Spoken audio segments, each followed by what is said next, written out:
Muchas gracias al Instituto por esta invitación. Buenos días. Felicito al doctor Tomás Sánchez por este magno evento, muy bien organizado. Igualmente quiero, con una actitud un poco desafiante, saludar aquí al ex magistrado Adán Arnulfo Arjona, quien desde su judicatura tomó muchas posiciones desafiantes al poder y es un gran referente del derecho ambiental en Panamá. Mi saludo, ex magistrado. El tema mío en 15 minutos es muy difícil de explicar, pero vamos a tratar de hacer un trabajo de deducción grande. La ley penal en blanco obviamente se refiere a que el derecho penal depende, la norma penal depende de una norma administrativa, una norma extrapenal para complementarse. Básicamente es eso. En el año 1998, antes de la vigencia de la Ley General del Ambiente y posteriormente, no existía un catálogo de normas penales debidamente adecuado en un texto del título del Código Penal. Y ahí empezamos nosotros a hacer un esfuerzo para integrar las disposiciones que se encontraban dispersas relativas a la ley penal ambiental en Panamá, lográndose entonces descubrir muchos aspectos que transmito. En primera instancia, la técnica no se adecuaba a la dogmática penal en cuanto a las conductas y las acciones que efectivamente vulneraban o ponían en riesgo los recursos naturales. Pero igualmente no se seguía la técnica de la ley penal en blanco. Es entonces que se inició el esfuerzo de integrar esta ley y el primer borrador del anteproyecto de ley no se incluyó la técnica de la ley penal en blanco. Se siguió la tendencia de la legislación comparada, tales como la de Brasil, en cierta forma la de Venezuela, igualmente se citó la legislación de España, donde no se refería tanto a lo que es la ley penal en blanco o la norma penal en blanco. Y es por ello que en discusiones que se tuvieron en la Asamblea y con las diferentes asociaciones ambientales, igualmente con el gobierno y la empresa privada, se delimitó entonces hablar de una técnica que delimitara la responsabilidad administrativa con la responsabilidad ambiental. Pero entonces, ¿por qué la ley penal en blanco en una rama como el derecho penal ambiental? Porque evidentemente estamos ante una rama del derecho especializada, una rama del derecho que postula principios fundantes, como son el principio precautorio de prevención del daño ambiental, quien contamina paga, responsabilidad ambiental, indemnización y compensación y restauración y recuperación ambiental. Todos estos principios descansan en convenios internacionales que Panamá es suscriptora y ha firmado estos convenios que son vinculantes con la República de Panamá. Pero además de eso, la ley penal, que en un momento dado estuvo distante de estos criterios internacionales, asume un rol más de protección y de complemento de la función de evitar el daño ambiental. Entonces, es necesario mencionar que la técnica de la ley penal en blanco, en principio, durante estas discusiones, no se asimilaba muy bien. Se discutía mucho por el tema de que violaba el principio de legalidad. Obviamente, la norma penal es la que debe de concentrar los aspectos prohibitivos, pero igualmente los aspectos de la conducta. Pero por una rama tan especial como es el derecho ambiental, que requiere de una complejidad de acciones, de una complejidad de actuaciones, es necesario acudir a esta norma extrapenal.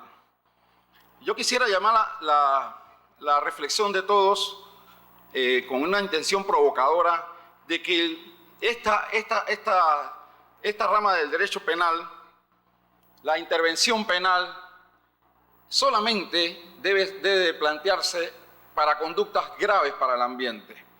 Nuestro Código Penal en el artículo 3 hace alusión efectivamente que la ley penal solo debe intervenir cuando no es posible utilizar mecanismos de control social previos. Es decir, que nuestra codificación penal desde el artículo 3 hace mención que el derecho penal únicamente debe intervenir para aquellas conductas más graves que pongan en riesgo el ambiente, como igualmente aquellas que provoquen un daño ambiental. Autores como Antonio Becher, fiscal supremo ambiental de España, es de la opinión que la intervención penal obviamente se debe de referir sobre la base de aspectos cuantitativos en relación a la afectación del recurso natural por alguna conducta o alguna acción que se haya cometido en contra de los recursos naturales. Y entra en juego una delimitación de actuaciones entre la responsabilidad administrativa y la responsabilidad penal. Pero para el abogado, para la abogada, para el estudiante, ¿cómo sabemos nosotros cuándo interviene la justicia administrativa y cuándo la penal? Desde mi punto de vista, la justicia administrativa es aplicable, obviamente, porque opera la responsabilidad objetiva.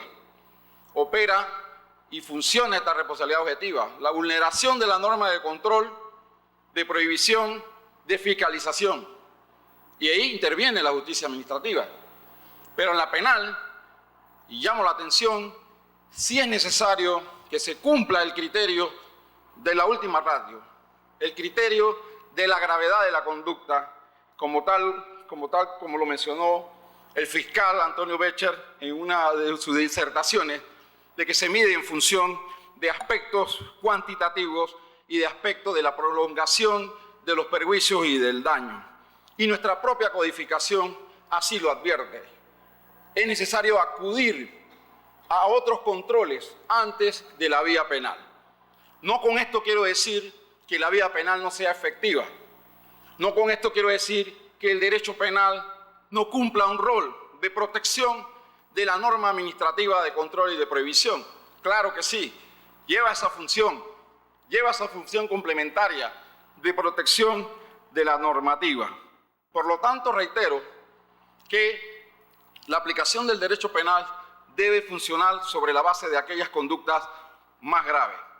Por ejemplo, en una audiencia de control o en una audiencia de formulación de imputación bajo el sistema penal acusatorio, el fiscal y los sujetos procesales, en su teoría del caso, deben de saber y conocer, por ejemplo, si esa conducta es grave o comprometió de manera riesgosa los recursos naturales, para entonces entender si es admisible o no esta formulación de imputación, que claro, es una audiencia de conocimiento, pero que le apliquen medidas cautelares.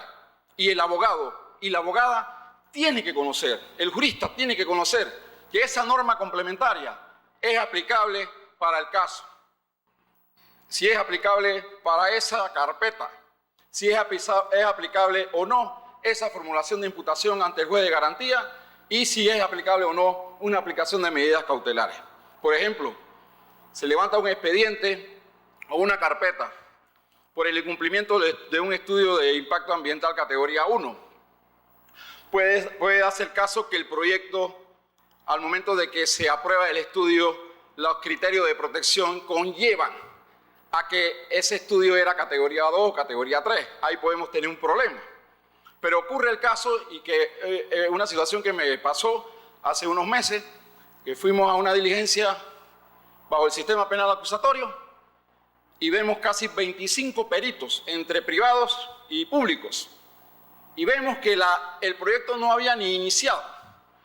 Y fue un desgaste pericial, institucional y de la persona que se le estaba formulando la acusación por este supuesto delito de iniciar obras sin el estudio de impacto ambiental categoría 1. Y yo invito y reto, porque así es el derecho ambiental, es provocador. Y yo pregunto, aquí con estos notables juristas que en esta mañana me acompañan, ¿es válido o no una carpetilla por un estudio de impacto ambiental categoría 1? Podría ser, por la vertiente de la falsedad ideológica del documento, o por la vertiente de que se dé un hecho de prevaricato. Puede ser, pero para los efectos del derecho penal, a mi manera de ver, con todo respeto, es discutible. Es discutible. Entonces, yo pienso que el tema de la ley penal en blanco juega un rol muy importante ante los retos procesales que nos vienen. Al momento de ir a una audiencia de formulación de imputación, por ejemplo, el abogado y la abogada debe de conocer que esa remisión a la norma administrativa tiene la entidad, la idoneidad, la capacidad de demostrar prima facie en esa audiencia los hechos que se le atribuyen a una persona y también el carácter para aplicar una medida cautelar, ya sea de índole personal como de índole de medida cautelar real. Entonces, con todo respeto, me he detenido a hablar sobre el aspecto de la audiencia de formulación de imputación frente a lo que es el análisis de la norma penal en blanco con relación a la conducta punible. Por ejemplo, Brasil, ellos no tienen este problema porque ellos no, en sus normas penales, no incluyen la técnica de la ley penal en blanco. O sea, dejan a la discrecionalidad del juez determinar si hay o no una vulneración de la norma administrativa o si esa conducta es grave para el ambiente. ¿Qué ocurre? Que en la ley penal en blanco también al operador de justicia, al jurista, le corresponde evaluar también el aspecto de la antijuricidad. Normalmente en los delitos ambientales podemos encontrarnos más ante la antijuricidad formal más que la de material, en cuanto al disvalor de la acción como al disvalor del resultado. Pero todos estos aspectos de la antijuricidad parten de la premisa de que la conducta o la acción como indicio de la antijuricidad viole una norma administrativa prima facie, una norma administrativa. Es decir, que el juez le corresponde analizar igualmente aspectos de legalidad de esa norma administrativa. ¿Por qué digo esto? Porque en la norma administrativa podemos encontrarnos en que en la accesoriedad de acto o en una resolución administrativa ambiental pudo haberse generado no cumpliendo con la normativa ambiental aplicable para esa actividad. Y le corresponde al juez analizar y justipreciar esos aspectos de esa resolución o de ese permiso que fue otorgado. Pero al juez penal no le toca analizar si es legal o no esa resolución administrativa, sino lo que hace, y que es lo que la doctrina comparada ha señalado, que los aspectos de prohibición y de control de la norma administrativa como norma cobertura pasan al tipo penal. Entonces, ya para culminar, debo de mencionar por último lo siguiente. La Corte Suprema de Justicia de nuestro país, igualmente la Corte Suprema de Justicia del Tribunal Supremo de España, se han pronunciado sobre la legalidad de la ley penal en blanco. ¿Y qué ha dicho nuestra Corte? Nuestra Corte ha dicho que efectivamente es necesaria, en razón del bien jurídico protegido, la aplicación de la técnica penal en blanco. Y señala que sus presupuestos, y cito, son los siguientes. 1. Encontrar con certeza las normas jurídicas, legal o reglamentaria, a la que la norma penal se remite para complementarse. Es decir, que le corresponde al operador de justicia encontrar efectivamente la existencia y la vigencia de esa norma administrativa, ¿no?, a la ocurrencia de los hechos. Y segundo, señala la Corte que dicha descripción cumpla con las exigencias de claridad, concreción y precisión. Y por último, ¿qué ocurre en un caso donde esa normativa o un recurso todavía no se ha emitido la legislación administrativa correspondiente. Estaríamos no en un problema de tipicidad, quedaría ese hecho impune, a mi juicio, y que es lo que han señalado los autores, que efectivamente un acto de contaminación donde no exista previamente una norma extrapenal que la regule y la controle y la fiscalice, puede entonces configurarse un aspecto de atipicidad y por lo tanto no puede iniciarse el respectivo proceso penal. Muchas gracias.